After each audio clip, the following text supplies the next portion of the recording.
I do know that this is a conversation that we need to have, and there are a number of people from multiple institutions that are in the room. So I'm very happy that you all are here, and I think that there's a lot that we can be doing moving forward around making the connections between our institutions and also the communities that we're close to. Again, I'm Felicia Davis, representing Clark Atlanta University, the Atlanta University Center, through the Building Green Initiative.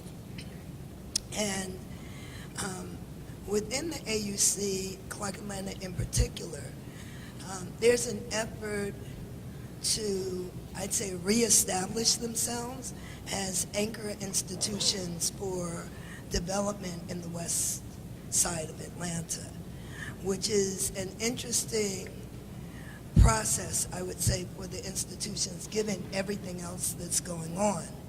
And the question that was presented about a year ago is, how do we approach that? How do we move in a manner that enables the institutions to actually influence outcomes as well as their own development?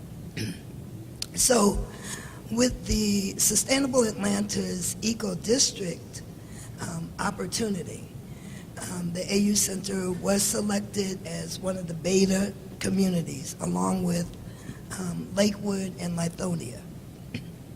What that means for us is that we will have a role in defining what Eco District really means. What we've uncovered already is that there are numerous excellent plans, that the desires for communities transcend basically all communities anywhere. And the challenge for the Atlanta University Center and the surrounding area has really been engagement with those able to invest and develop. So there's been a lack of capital to bring good ideas to life, and there's been a disjointed planning, given that you have separate institutions doing a number of things. For us, from an eco standpoint, we're looking at everything from rain barrels to reusing gray water, what sorts of processes we can import that really will take the campuses to the next level and into the future. Organica is a company that has this reclaimed sewer water, but you can use that and you can do it in an ecologically friendly manner. If we can incorporate those technologies and put it right in front of the community, then you bring young people and others into an environment where they can touch and feel and learn. And it also opens the door of the university to the community. The oldest person in my family, who's 92 years old, lives in Vine City and has lived in the same house since 1950. When she describes Vine City, she points and says, the first black to graduate from UGA lived across the street. Dr. King and Mrs. King lived around the corner. She talks about a vibrant time when they were connected to downtown and the rest of the city. So I am inspired to bring whatever skills and abilities and relationships I have to the table to make sure that Vine City emerges as the cultural hub for Atlanta and is developed in a way that benefits those who are already living there as well as others. I am the Associate Director of the Emory Grady Urban Health Initiative. Started off really as Emory, but we realized that with our faculty members being many of them also people who work and train people at Grady, that we've become Emory Grady. And so we have developed a lot of partnerships around the city, in particular in this area. We really feel like lack of transportation is a significant and predictor of ill health. So if you can't get to services, you're not going to be healthy. If you can't get to the grocery store, you're not going to be healthy. If you can't do your laundry because you can't get to the laundromat, you're not going to be happy. And that is also an unhappy can also be a predictor of ill health. When I work with students and with faculty, I ask them if they know Johari's window. Do you know Johari's window? A few people do. Okay, so these two guys, Joe and Harry, they made 4 boxes, and they said, I know. And then they said, I know. I don't know, and I don't know. And so one of the things that I try to work with the students on is the concept, I know that I know it. I know that I don't know it. I don't know that I know it, and I don't know that I don't know it. And it's in that sector, I don't know that I don't know it, that we're constantly being reminded that if you don't have the life experiences of the people you're working with, you shouldn't even try to bring them solutions. And that the people that we work with are the experts on themselves, the experts on their neighborhoods, the experts on their condition, and that we can provide support to them. So we work in the concept of community-based participatory research, which means we don't come in and say we know. We come in and say, what can we do to help you find out? So when we talk about our grocery studies or our transportation studies, we try to impart the skills in them so that if we were to disappear, they would still know how to do needs assessments and focus groups and analyze them, how to make presentations. So we have partners such as at the Center for Black Women's Wellness, the Atlanta Healthy Start Initiative, and the Rolling Bends Section 8 apartment community, where we have helped build a residence council and build the skills for community members to be able to be researchers. And many of you have probably gone through the city training that teaches you how to work with research and do no harm. And so we ask our community partners, no matter what their educational achievements have been, to go through that training and get certified.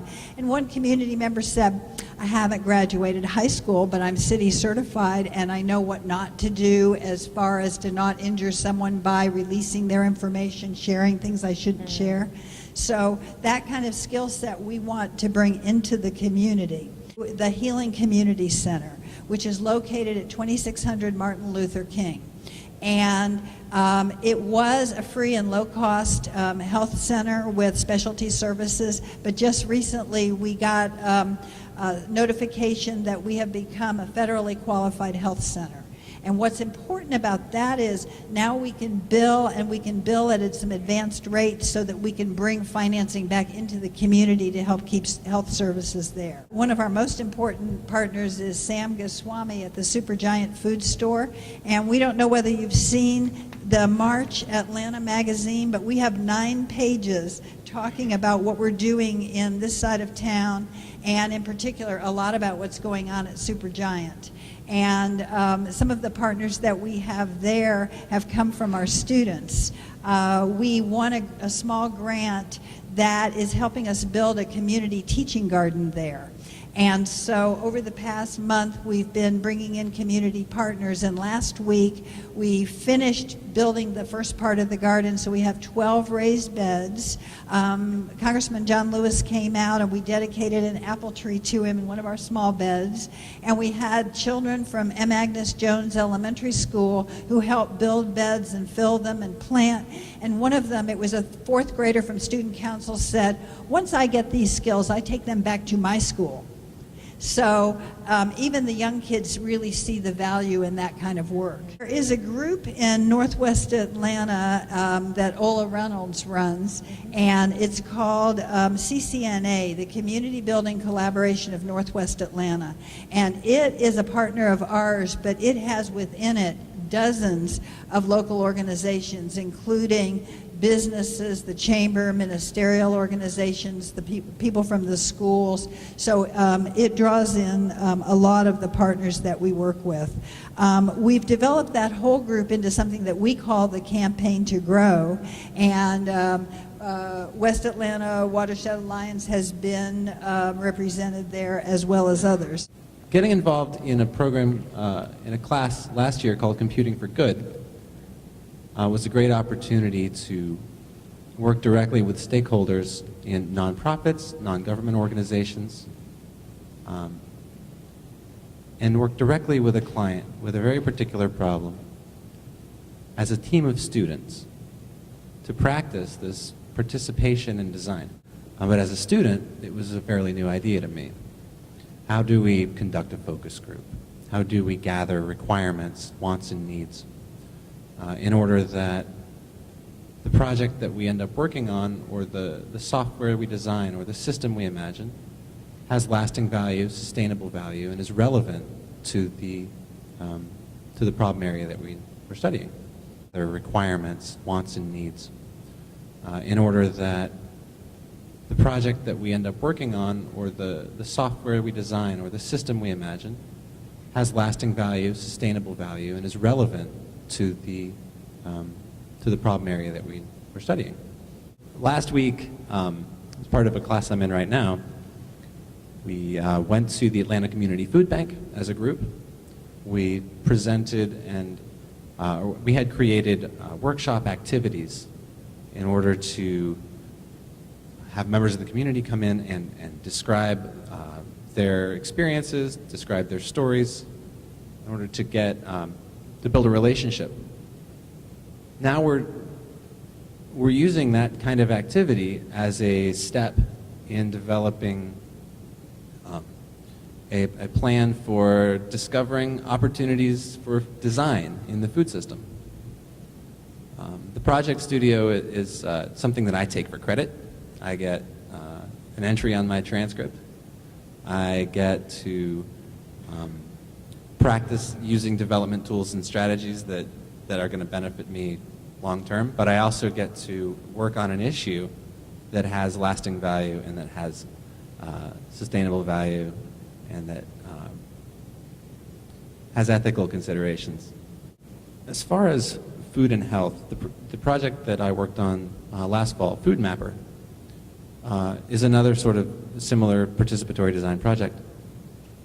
As a class, in Computing for Good, we wanted to work directly with a stakeholder on a real-world problem. Oftentimes we have textbook problems, but this is a real-world problem. We wanted to address the problem of food insecurity in the West Side, but we realized we don't know enough about it. There hadn't been a project that we could find that focused on the qualitative nature of the food system. In working on the project, we realized that part of doing this kind of engagement work means prioritizing the engagement activity oftentimes over the actual implementation of your software solution. We ended up spending lots more effort thinking about the ethical concerns, thinking about the language, thinking about the sustainability of the project. And I think that if colleges and universities need to improve their practices to get better engagement with communities, academic goals should include a large dose of practicing those sort of concerns, getting in and really understanding the issues behind city certification, getting in and really appreciating the ideas of justice, ethics, moral values, which are very difficult to define, but very important to building rapport and having a sustainable solution, no matter what your project is. One of the things that I do want to do is ask one particular question. Are there certain barriers that you see for university community and partnerships? And what are some of the lessons that come out of the work that you have been doing so far? If there are particular things that come to mind, could you share that? One of the biggest barriers with students working on projects is commitment. Our student careers, especially as a master's student, limited to 3 semesters to 2 years to maybe 2.5 years at the outset. Wanting to be engaged in a significant project means a significant time commitment, and it's hard early on, even in the first year of your program, to even know what area you'd like to work with. So having a project with a clear owner, that is a faculty member or a community representative who is a central point of contact, who really has something to win or something to lose on the success of the project. Having ongoing funding for students. Oftentimes students are challenged to work on extracurricular things that will pay the rent and put food on the table. Co-ops and opportunities to earn credit, better promotion of vertically integrated projects at Georgia Tech, which these are projects that are meant to have long-term goals because they involve students from all academic levels and are medium to larger size teams. So in that respect, I think that from a student's perspective, getting us engaged more early and getting us engaged in programs that place an emphasis on sustainability and place an emphasis on clear outcomes is one of the ways to overcome that barrier of commitment. So what we've discovered is even fairly high resource students have similar problems to some of the low resource community members in that they can't get where they want to go. To get from Emory out to the west side may mean a couple of buses, a couple of MARTA rides, and if they come from a location that doesn't have public transportation, which many places in Georgia have no public transportation, that there's a sort of a nervousness that they have to overcome. I would say that that's one of the barriers for students. As another is a lot of what they don't know and how to behave in such a way that they learn rather than maybe stepping on some toes that they don't even know they're stepping on.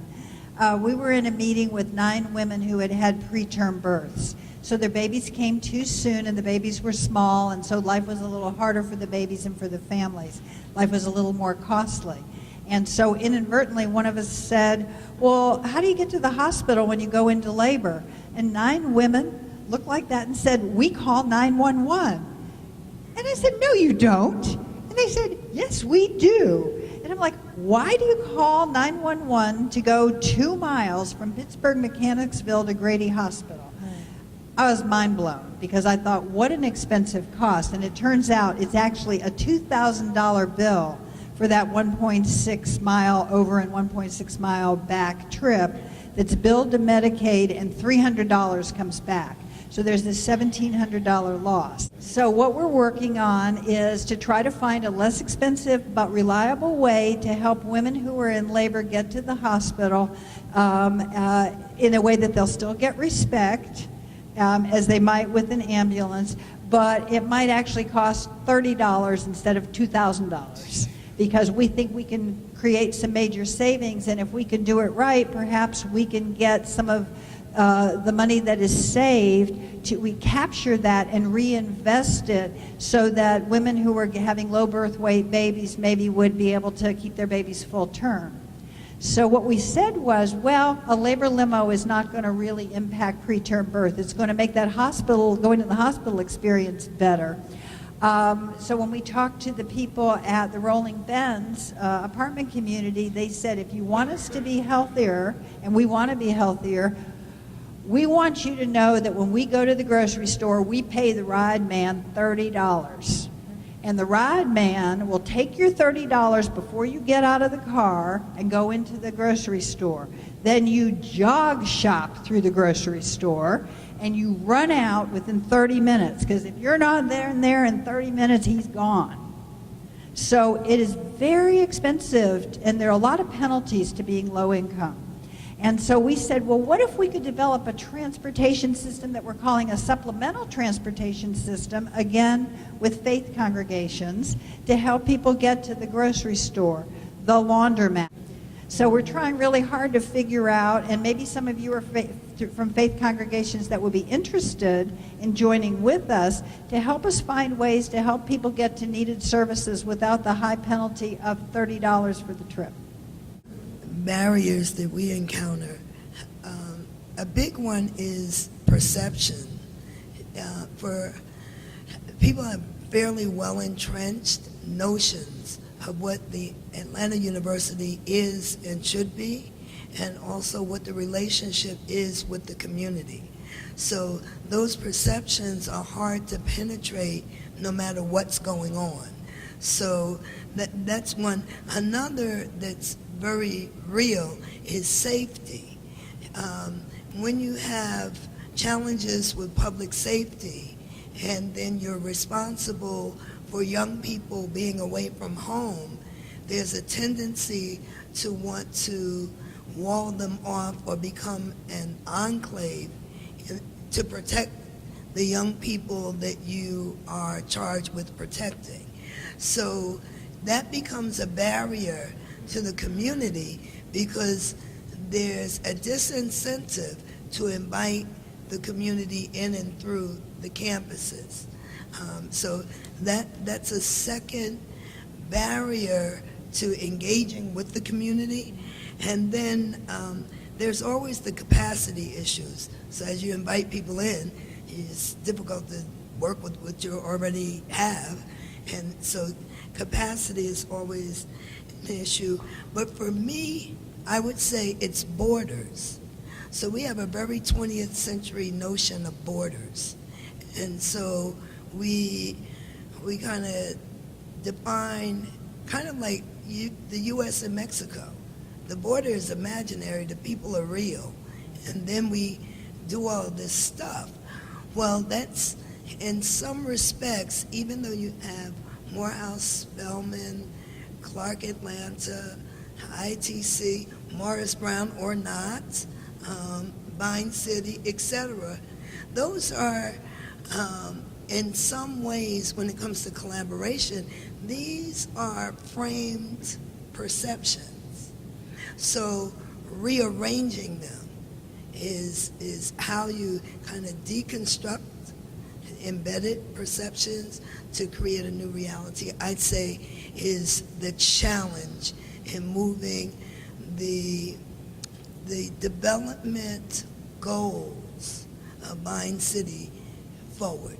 So it's and then how you engaging ordinary people through empowerment, because they really can do a lot, but it's very hard, the frustration of previous failure.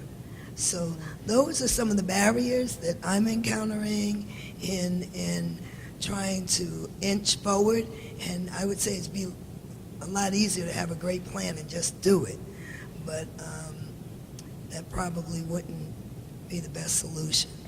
I do want to kind of reiterate some of the barriers that you all brought up, because this, in a sense, again, we take from these conversations what some of our marching orders are, and opportunities for sustained engagement early as it relates to students, addressing transit barriers both in terms of communities but also in terms of students, and working to change perceptions, addressing safety issues and also capacity issues. And I think the perceptions piece is really key, because one of the things that we know is that oftentimes many people are doing great work, but they don't walk around promoting it everywhere. And so people say, oh, such and such isn't doing anything, or they're not doing, this, that, and the other. And when you kind of pull back the cover a little bit, you find out that there's a lot going on. There's just not necessarily a whole lot of promotion. So we hope that this panel is able to reveal some of the great work that is already underway, and then some of the good work that is to come, and opportunities for collaboration. I'd like to know, what ways the panel has discovered, or if they have, about really measuring whether the community actually is delivering that voice, whether you are actually accountable to the community's perspective, or are you self-defining whether you're being successful at following community leadership or not?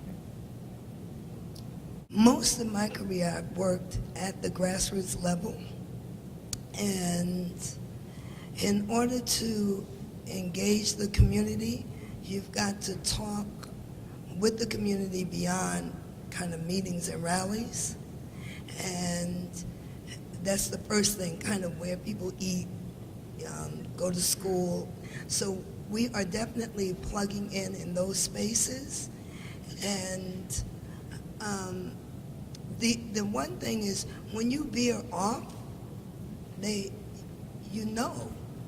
community is not quiet or silent or missing. They are vocal, and so there are multiple places, just as if you're doing a health project or a student project.